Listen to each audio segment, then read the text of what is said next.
Hello, hello, hello, good people. This is your guy, your educator, your communicator, your free thinker, coming back at you live from the Lone Star State with another edition of your Media Mike Speaks. So, we are talking about surviving the blackout, part two. I've gotten a few requests to do an extended version because some of my subscribers said the first one was too short and they wanted to know more. So I decided to title this one Surviving the Blackout Part 2 Who's to Blame? Who's to blame? So, and we're going to talk about it. So let's get to it. This comes to us from The Week by Peter Weber. And the title is The Texas Power Grid Failed, Mostly Due to Natural Gas. Republicans are blaming wind turbines. So we're blaming things. That's what we're doing. Okay. That's just what we're doing.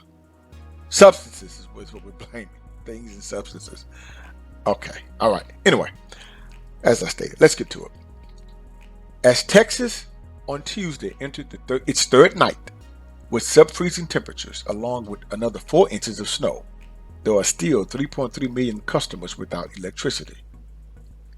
The operator of the state's unique power grid, the Electric Reliability Council of Texas, that's called ERCOT, urged Texans who still have electricity to turn off lights, unplug appliances, and turn down the thermostat. People without power took shelter elsewhere, if they could, or resorted to sometimes deadly means of generating heat. Now, I would like to know what they mean by that. What is deadly means of generating heat? I'm not sure. I don't know what they mean by deadly. You see, people are in survival mode right now. And to tell them not to use their gas stove, it's like saying, we know it's hot, 100-degree temperatures, but don't drink water.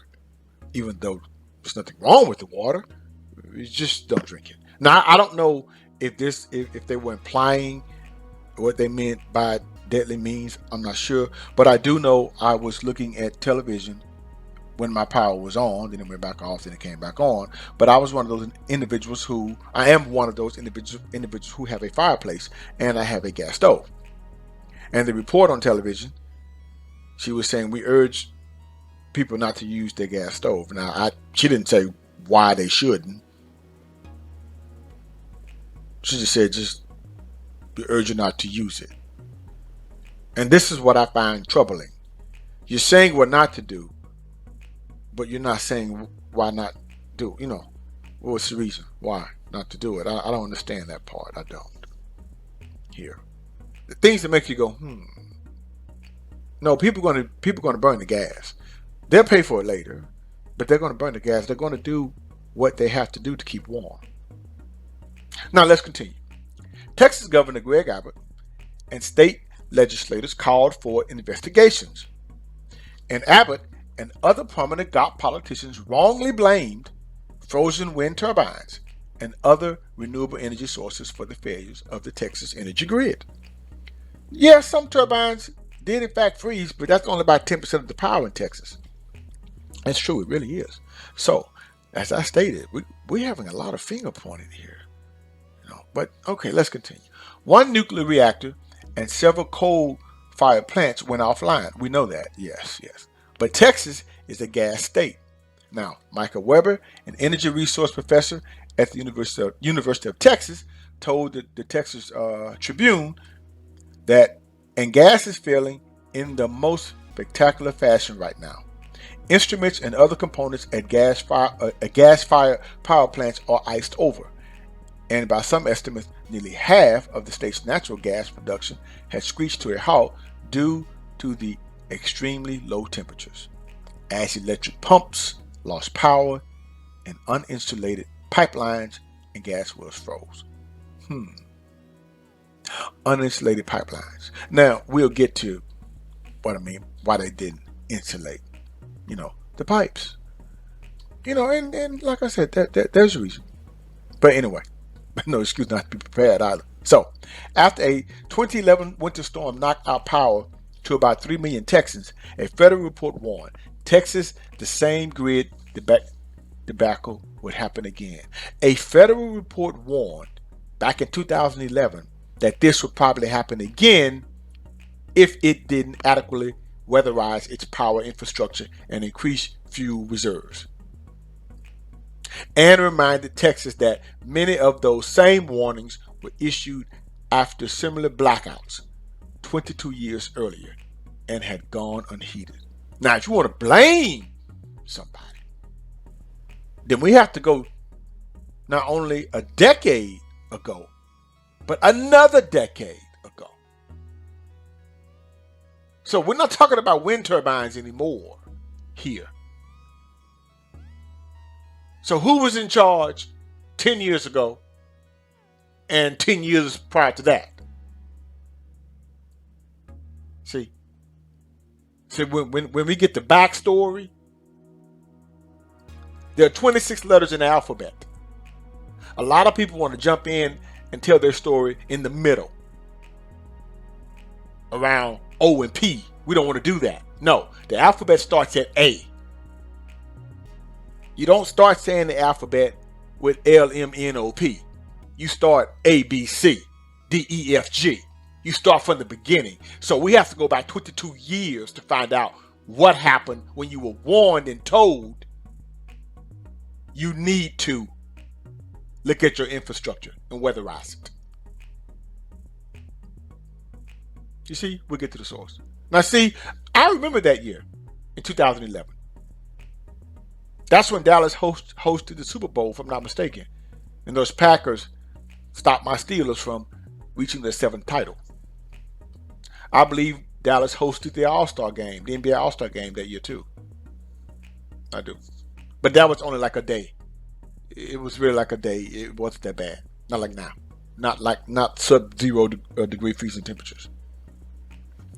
Now, back to the story. Upgrades were made following the 2011 winter storm. The Texas Tribune notes, but many Texas power generators have still not made all the investments necessary to prevent this sort of disruptions happening to the equipment. Okay, so some were made, but okay, not all. Yeah. Well, find out why wasn't that done. See? But you want my opinion? Why? Because like I said in my last video, the South is the home of the heat miser, not Mr. Snow. But one must always be prepared. Okay, let's continue. Republican lawmakers and right-wing pundits opposed to the Biden administration's clean energy policies leaped at the chance to blame the Lone Star State's use of wind power for the outages. Now, we just covered what they should have done 20 years ago, or better yet, 10 years ago. But while the output from all sources of electricity plunged in Texas, frozen instruments at coal, nuclear, and natural gas power plants, coupled with a limited supply of natural gas, were the main cause of the rolling blackouts. So we're blaming substances again. Substances again is what we're doing. Okay. Dan Woodfin, a senior director for the Electric Reliability Council of Texas, told Bloomberg News on Tuesday ERCOT is the state's main grid operator. Energy analysis said, and electricity expert said, a complete failure to plan for extreme weather scenarios caused the kind of cascading disaster that risks becoming more common as climate chaos increases pressure on human system. ERCOT did not respond to a request for comment. Well, all of this, I predict, will cause a rise in oil, natural gas, electricity to pay for these new grids to prevent future failures. I predict that. That's me. Who's to blame for these power grids to fail? You be the judge, good people. You be the judge. Because this will be a tough act to sell. But all I can say is, this seems straight out of the movie 2012. And even though moving forward, we may face rising costs of oil and gas, Let's remember that famous quote. This too shall pass. All right, good people. Sad to say, but that's it for today. And remember, if you have or had a bad day, stay safe and warm, and let's hope things will get back to normal and back to being okay. This is your guy, your educator, your communicator, your free thinker. Subscribe, share, and like to keep me rocking on the mic.